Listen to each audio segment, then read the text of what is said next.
last time on Demonbane. Well, you remember. Oh lord, Kuro is actually being serious. How surprising, how shocking, how earth-shattering. Alright, Laika, hang on.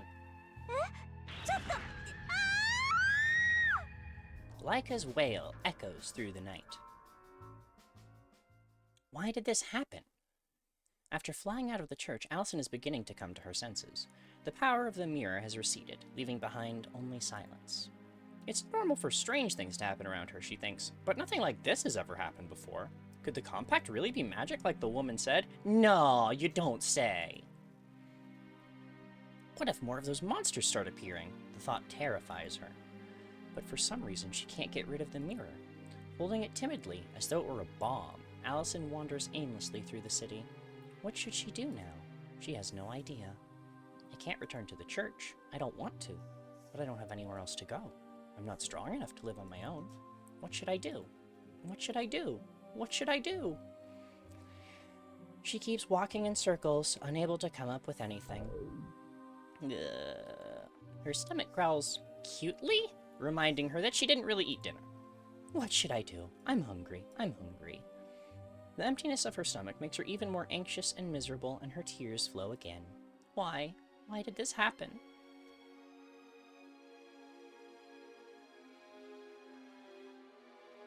Skyscrapers surround her, pressing down on her in their enormity. Fear courses through her. She's about to explode. Why does she always have to be so afraid? Why does everyone hurt her? Her anxiety and fear turns to childish hatred. If the world is this scary, if I'm all alone here with no one I can trust, I should just break it all. The compact begins to shine faintly again. Eh? Panicking, she pushes away her dark thoughts. The light of the compact fades, melting into the night.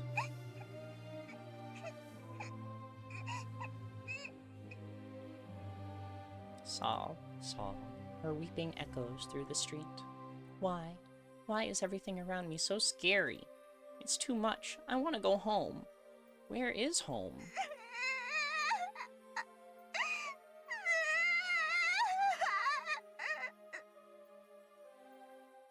Just as her wild emotions are about to overflow, with the loud honk of a horn and roaring of exhaust, a huge bike screeches to a halt near Alison. She trembles in shock, holding the compact tightly to her chest. Something white dances before Alison's eyes, fluttering in the wind. A doctor's white gown. Oh no. And...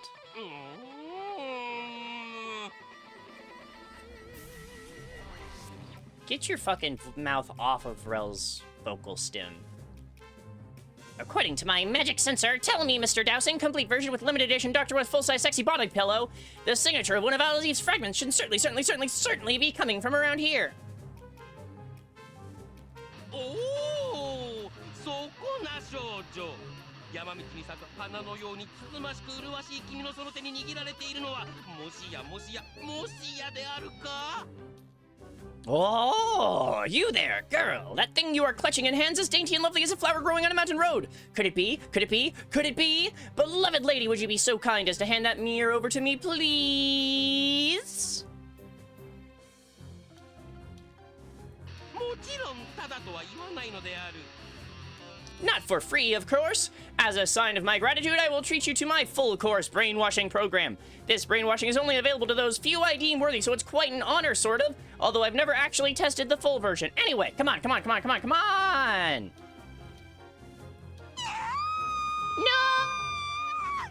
No!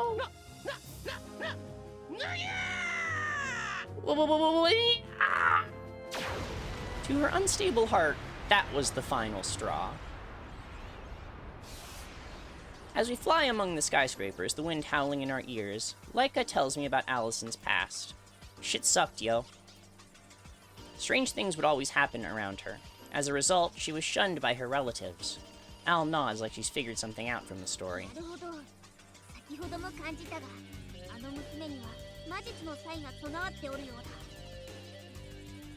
Funny how she's named Alison and not Matilda, huh? I see. As I felt earlier, that girl has sorcerer's talent. Alison?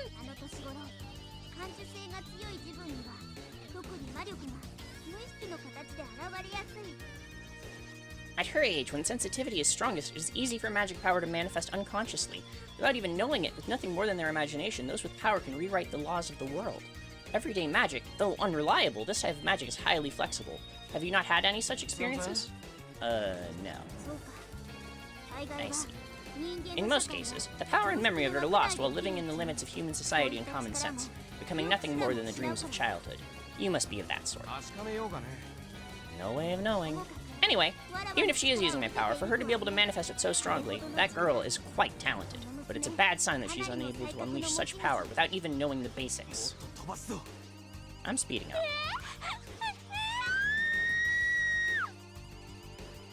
Good acting, Laika. Following the presents, I soon know where we're going.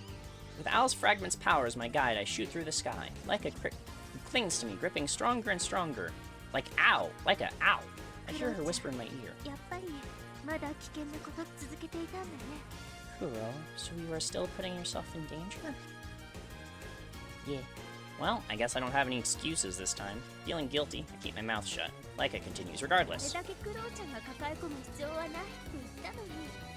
thought I said that you don't have to bear it all by yourself. I have my little book girl. Shut up.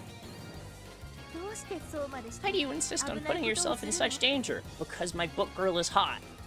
After thinking it over briefly, I answer, because Therion sucks. I'm the same as you. I feel her shift against my back. It's just like how you can't abandon Alison. But that's only natural.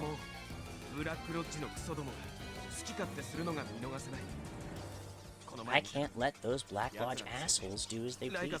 I won't let them put you and the kids in danger again. But...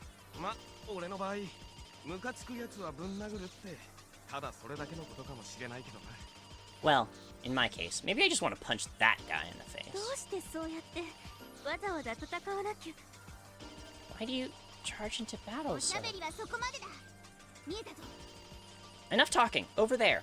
I look at the city below. There's a company of armed police lined up across the street, and they've got a lot of armored cars. The car's spotlights light up the area as bright as noon. I hear an officer shouting, Halt! You're completely surrounded. will words even work on those monsters? Stop your futile resistance and release the girl. What would we even do with those monsters if they surrender? You, please be more serious. You don't have a manual for how to deal with monsters, you know. Monsters, no question about it. Walking playing card soldiers. A griffin, a lion with the head and wings of an eagle, for those of you who don't know what a griffin is. Some kind of bootleg turtle, as big as a tank, sobbing woefully? The White Rabbit, Humpty Dumpty, the Cheshire Cat, the Mad Hatter, Card Soldiers, Griffin, Mock Turtle, I get it. It's Alison in Wonderland. Humpty Dumpty is not from Alison in Wonderland! That's Tweedledee, you fucking fool! As I said, everyday magic. And there's Alison, weeping on top of the Mock Turtle's shell. Kuro, I know. Fire! Make sure you don't hit the girl! The cops' weapons roar, the hail of bullets cutting into the vanguard of card soldiers. The soldiers are sliced to pieces, filled full of holes, and turned into confetti, but they don't falter. With speed that you'd never expect from looking at them, they mount their spears and charge. This doesn't look good, Stone. I flap my black wings, throwing up a whirlwind that tosses the card soldiers into the air. What? Stand aside, human. This is too much for the ignorant of magic. The griffin charges with a sharp cry. It's fast. I fly even higher to avoid the griffin's thrusting beak, but it stays glued to my tail. Fuck! Giving up on running, I spin around with a roundhouse kick. No good. My leg just slices through air. The beast had moved a bit ahead and to the side of the expected position. The griffin's front claws tear through a wing, causing me to lose lift. Damn! Maybe I should have put the nun down before I started fighting, huh? I fall, scattering pages everywhere. Trying to finish me off, the griffin dives upon me with a ferocious cry. Ah, shit. Kuro, a spell! Magic, what can I do in this situation? Thoughts run through my head as I look up at the night sky. My black wings are still dissolving, a storm of pages dancing through the air. The idea flashes into my brain like a bolt of lightning. I spin the spell in an instant and unleash it. Dance. The storm of pages takes on a visible order as the wind changes direction, sending them straight into the griffin. The monster vanishes in the cloud of paper.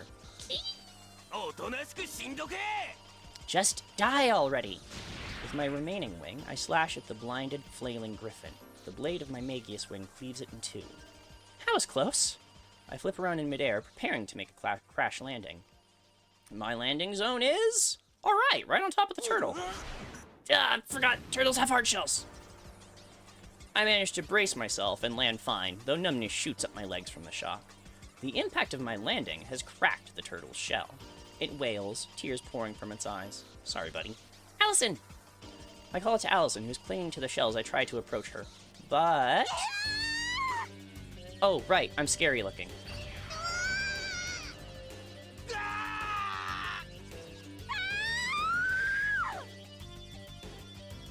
An invisible shockwave assaults us, but by throwing up my Magius wings as a shield, I'm able to barely stay on top of the shell. Damn, that was stronger than I expected. Not good. That girl has completely lost herself. We can't get close to her like this. While we're trying to figure out what to do, the mock turtle is approaching the cops with slow pounding steps. Yes, squish the bastards. I don't want to think about it, but what if the cops flip out and use their cannons? What kind of tragedy will that bring? What can I do? No! More! An even more powerful storm of energy batters us. Once again, I manage to hang on, but my wings are starting to crack from the force of the attacks.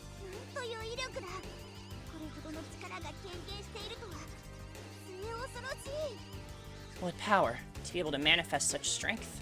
I fear for her future. Don't you have any useful ideas? Kuro. Safe in my arms, Leica looks straight at me with determined eyes. I have a bad feeling about this. I'll talk to Alison. Don't be stupid! If you get hit with that, it won't be pretty. I'll be fine. I'm Alison's guardian, after all. I have to take care of her. But, hey! Leica slips out of my arms and moves forward, approaching Alison ever so slowly. I start to go after her, but then I realize that it'd be dangerous to provoke Alison. All I can do is watch them and stay on my toes, ready to move at a moment's notice. And the moment's notice will be next episode of Demonbane. Fade to credits. Cut. Bam, boom, bing.